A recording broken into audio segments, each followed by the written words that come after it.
district is the Secondary School Improvement Resource Officer, and Jenna Chenault, the Elementary School Improvement Officer. Sorry, Renee, I think I might have messed up your title there a little bit. But again, thank you for joining us today. We're going to touch on the behavioral expectations that we have for the district this year without the district. Before we begin, I just want to go over a few introductory comments. Today, if you're viewing this via the live stream, we do have the option to address questions that you may have. So we invite you, if you do have questions, please utilize the chat feature in the live stream, and we'll have a space at the end to answer those questions for you. We do ask that you keep questions and comments related to the topic at hand. It makes it a little easier for us to keep track of questions that are important for today's discussion. That being said, if you have questions or comments that are outside of what we're discussing today, we invite you to send those to communications@rrps.net, and we'll get those questions answered in a very timely manner for you. So with that, I'll go ahead and pass off the beginning of the presentation to Mr. Carl Leppelman. Carl, take it away. Well, thank you, and thank you, parents and families, for tuning in today during your lunch period or lunchtime. Okay, behavior. It's one of our favorite words and topics to talk about, isn't it? Because we all have personal behaviors, and really, we've been talking as a district about some of the changes we've seen over the since COVID in terms of students' ability, and for that matter, even adults' ability to regulate their behaviors. So I'd like to sort of shift the idea from just behavior to the idea of responsibility. And I think if you've talked or read a little bit of Covey's work, he talks about being response-able. So that typically means I can respond, whether I'm a student or adult, I can respond to a situation in a manner that I have control of. And so a lot of that is what we're trying to work with students about in our schools in terms of being response-able. So our agenda today is what school leaders are saying in our district, what we're hearing. And there's a couple slides here on national data. Our data is different, but we do have some goals based on the data we've looked at in terms of behavior across our district. So there is some impact on teacher retention. You've probably heard about in the national news that some teachers feel like it's difficult to teach in the classroom. They don't have that level of respect, so they're looking or seeking other professions. We're not really seeing that in our district as much. We're actually we're getting teachers coming in, we're attracting our teachers and staffing our schools. We're going to talk a little bit about our supports in place at elementary, middle, and high school. I'll be covering the middle school and Mrs. Chenault, the elementary, and Mrs. Salcedo, the secondary. And last, we'll go over briefly our support plan and what we're going to look at across the district. What are we going to do about this rising issue of increased disciplinary issues? So next slide, please, Wyndham. So what we did basically is EAB is a research-based company nationally, and they've taken all the data nationally, looked at what works in terms of managing student behavior and also helping teachers to work in terms of classroom management school-wide, but also school-wide in terms of a school. So this summer we met with all of our district leadership, and we spent a significant amount of time at all levels working through a behavioral plan district-wide, and we'll go over that shortly. Next slide, please. So the impact on student learning and teacher retention. There's, I'm not going to read the entire slide here, but you can see that more than 80% of U.S. public school report pandemic has negatively impacted student behavior and social emotional development. And we know that even in Rio Rancho. We saw around 70% in the EAB study, the company we work with, but it's somewhere between 70 and 80% of our students have been impacted negatively, depending on that student and their background and their home, basically. Next slide, please. So the good news, we're back in school. We spent last year back in school, relearning how to act in school. How do we behave? Some of the student behaviors that we've seen, I won't read all those, but typically are classroom disruptions, and you may have heard them from your own students. Some student misconduct, acts of disrespect towards teachers, staff, and principal. I don't know if the term rowdiness is the right term, but disruption outside the classroom that's impacting the school-wide learning environment. And one of the areas we're focused on a lot this year is electronic use. And we all know that the horrible social media platform that sometimes information is so bad that we see bullying out there in terms of social media. We see things. We really want to get a handle on it this year, and we certainly want to control those devices so that students don't have access to that during the school day, and they aren't impacted negatively by that. Next slide, please. Again, pandemic closures and a lax approach. If you want to use a lax approach, I don't think we took a lax approach, but I do think that we need to tighten up our expectations, and you'll see that we're doing that in our plan going forward. Next slide, please. I'm going to turn this over to Janice Chenault and talk a little bit about some of the social emotional supports we have at the elementary level. Good afternoon. Before we get into our behavior plan, we wanted to introduce several of the things that we're doing at the different levels to support students.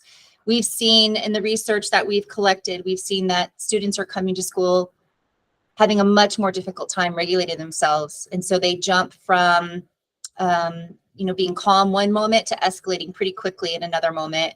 And we know that a lack of socialization during that time away from COVID has impacted how kids interact with each other today. And again, through a lot of technology, kids interact. And so they have different ways of dealing with conflict than they have in the past. So we've tried really hard to build in additional supports in our schools to address that, to make a proactive approach. Some of the things that you'll see in your child's elementary schools, we have what's called soft start, which means instead of students going to recess in the morning, they go directly into the classroom, get breakfast, and they focus on a task as a classroom. So that may include classroom meetings where they're working on building those empathy skills, having conversations, getting to know each other. It could be a task from our curriculum, which is called Character Strong. And you can see the 9 different components of Character Strong that we focus on in elementary school to really build community within our classrooms. We've added an additional school counselor to each elementary school this year. So now every elementary school has 2 counselors, which is something we've never had before, to make sure that we can provide lessons through Character Strong and other preventative lessons to share with kids the impact. They're at their age developmentally, they don't think to the end oftentimes of what their reaction to something, what that might cause. And so it's really important that we can pre-teach those before those situations happen. And even after, from a disciplinary point of view, we always look at having conversations with students about next time, what would look different for you? What decision would you make differently? So it's always a teachable moment, always. And then we use zones of regulation in elementary school, especially for our younger students or some of our students who are not as verbal. They might be nonverbal and they have a difficult time expressing their emotions. This is a visual they can use to talk about which zone that they're in. And if any of you, I'm having a hard time remembering the name of the movie where they had the different emotions and the colors. It's very similar to this, where it teaches kids that they can express an emotion even if they don't have the language to do it. So we do have preventative motions or methods in place. And then new to us this year, which you'll see in our elementary and secondary plans, is what's called relationship mapping. And this is really making sure that every student in our schools has a connection to an adult or an activity. It's mapping every kid in every classroom, but not just in elementary school, their main teacher. We want to know that they have a connection possibly with a counselor or the PE teacher or the librarian or in an after-school club, and reinforcing that every student has a trusted adult no matter which campus they're at. So we're really trying to make sure every student is connected. Next slide. And I'll turn this one over to Renee. So we also have supports in place at the secondary level. At middle school, they use the Character Strong curriculum, and they do this during their advisory classes. And at all levels, 6 through 12, we have counselors, which are both academic and behavior support. And if you need to know who your student's counselor is, you can look on the school's website under counselors, or also on the main website.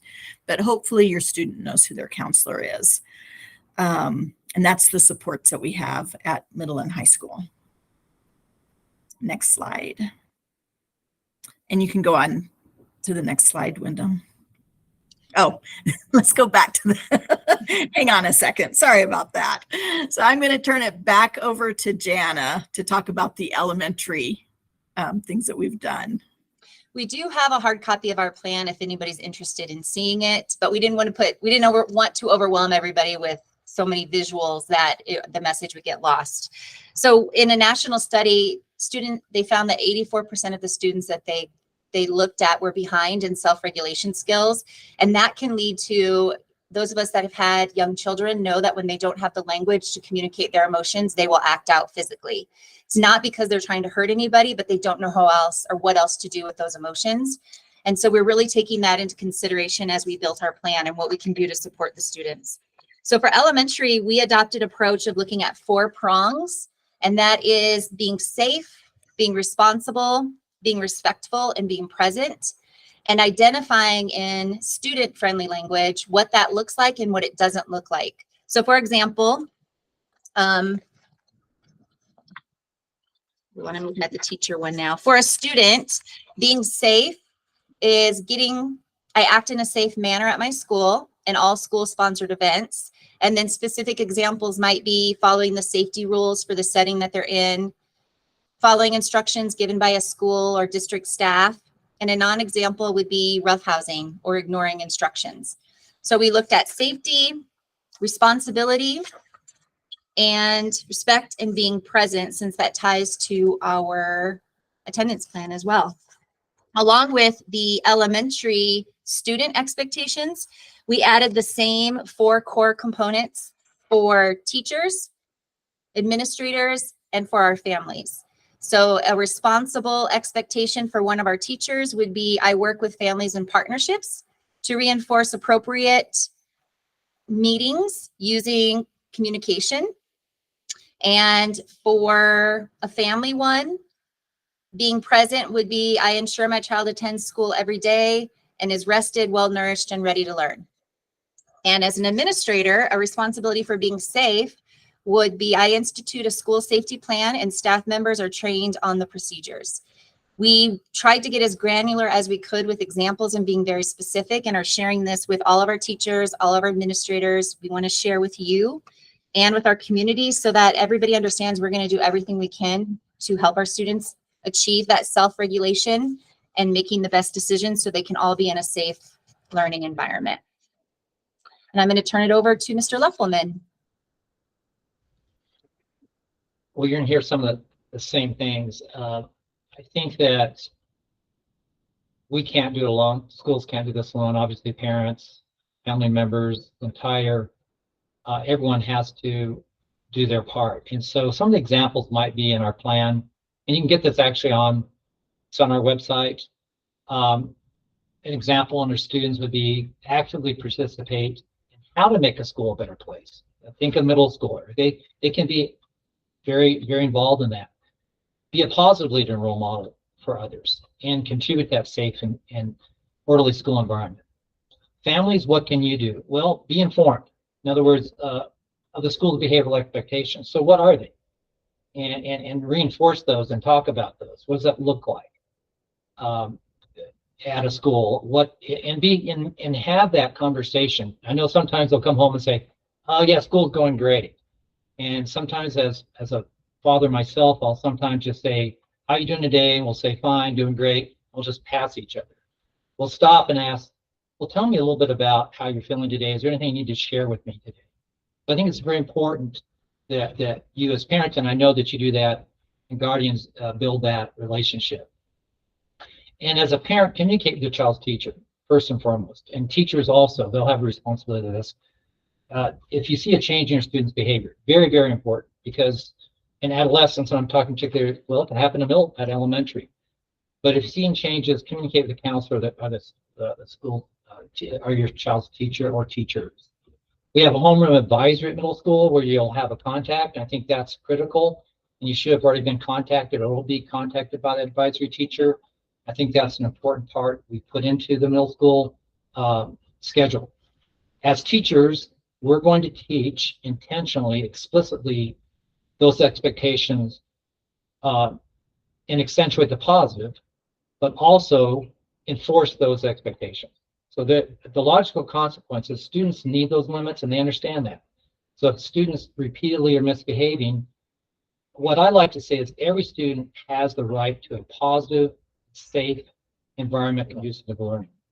And so we're going to enforce these expectations. And I think that's absolutely critical because students need to know where that line is. And they actually will respond positively to that. Again, administration will be encouraging family participation. We want you as partners in this, and it's very important that we are, and host a variety of experiential activities to celebrate student success and increase school pride and spirit at the secondary level. And as a district, you've probably already seen a letter out on attendance. The superintendent's going and the board certainly will be sharing expectations at that level. So I'll turn it over to Renee Salcedo to talk a little bit about high school, anything maybe specific there that she wanted to talk about today. Yes, at the high school, we're focusing on 3 areas. And of course, we always need to make sure communication is one of those areas. The first week of schools, the high schools had class meetings in addition to things like attendance and behavior, they talk about requirements for graduation and things that are going to happen throughout the year. But we want to make sure that students know exactly what the expectations are. We're trying to make sure to have clear communication with families, describing these expectations. I know that the 2 comprehensives are having information on their announcements, on their daily announcements, for the next couple of months about these expectations. So we're really trying to make sure to communicate so that everybody is aware of what's happening. We've decided this year to really concentrate on not allowing electronic devices to be used during class. We're asking that devices be turned off and put into backpacks. We know that these have become a huge distraction. When kids have access to them, they're paying more attention to what's going on on their phone than to what's going on in class. So we've really tried to make sure that those devices are not being used during the class. The third thing that we've looked at, and we talked a little bit about this last week with attendance, is the tardy sweeps. We want to make sure that kids get to class on time. And by doing this at Cleveland High School, they started doing this in January of last year. And we saw all of the various types of referrals go down because they didn't have that extra time to do things that they shouldn't have been doing. So we're really concentrating on making sure kids are in class on time. If they have to be out of class, there's passes that they get from teachers, and we're asking that they not be allowed out of class during those first 10 minutes and the last 10 minutes. So all of the staff, administration, security, everybody's on the same page. So those are the 3 things that we've decided to focus on: communication, electronic devices, and tardy sweeps. And now, Wyndham, I think that we're ready for questions. Thank you so much. At this time, it doesn't look like we have any questions, but we'll leave a little bit of time for the folks watching. If you have any questions, please feel free to utilize the chat bar in this live stream. I do want to reiterate that both the behavioral plan and the attendance plan that we touched on last week will be available online on our website at www.rrps.net. So if you want to review those more in depth, please feel free to visit us online, and you'll have access to those. It does not look like we have any questions. A reminder, again, if you do have questions after the fact, once this live stream is up, please feel free to send those to communications@rrps.net. We'd be happy to address questions and concerns with you via that email address. So unless anybody has anything else to say regarding the presentation today, I just want to thank you for participating. Thank you for being here. It means the world to us. We believe that our district is only as good as the community around it, so we do very much appreciate your input and your participation, especially in these parent university sessions. And we look forward to disseminating more helpful and useful information to you via this avenue this year and beyond. So again, thank you for being here. If you have questions, send them on over, and we'll see you at the next Parent U. Thank you. Thank you. Thanks.